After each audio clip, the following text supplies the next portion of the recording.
À leur inquiétude, Et au 17e jour de la crise, sa langue l'a trahi.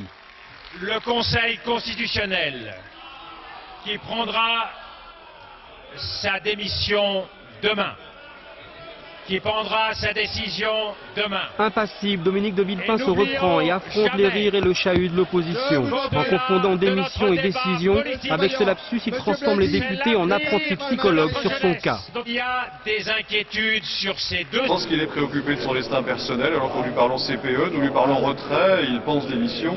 C'est pas ça le sujet. Les lapsus, ça n'arrive qu'aux gens qui sont engagés profondément dans leur mission. Si le Premier ministre arrivait les mains dans les poches, indifférent à ce qui se passe, il ne fait pas de lapsus. On l'avait vu dès la sortie du Conseil des ministres. Dominique de Villepin, grand collectionneur de masques, affichait celui des mauvais jours. Depuis 24 heures, le blocage du CPE vire à la crise politique dans son camp. Au sein du groupe UMP, puis lors d'une réunion à huis clos, les sarkozystes ont souligné l'isolement de Dominique de Villepin. Il lance une nouvelle guerre des mots. Il faut, disent-ils, mettre le CPE entre parenthèses.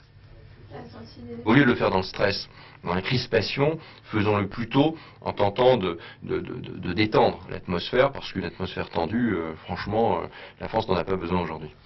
Et les villepinistes contre-attaquent. S'agit-il de dire que la loi qui a été votée par le Parlement mérite aujourd'hui d'être barrée d'un trait de plume? Je suis certain que Nicolas Sarkozy ne l'a pas dit, qu'il ne le dit pas et qu'il ne le dira pas. Ce soir, à Matignon, Dominique de Villepin maintient sa position. Il y a des inquiétudes, nous y répondrons. Face au chômage des jeunes, je ne baisserai pas les bras. Je vous remercie. Il persiste et signe, et cette fois sans lapsus.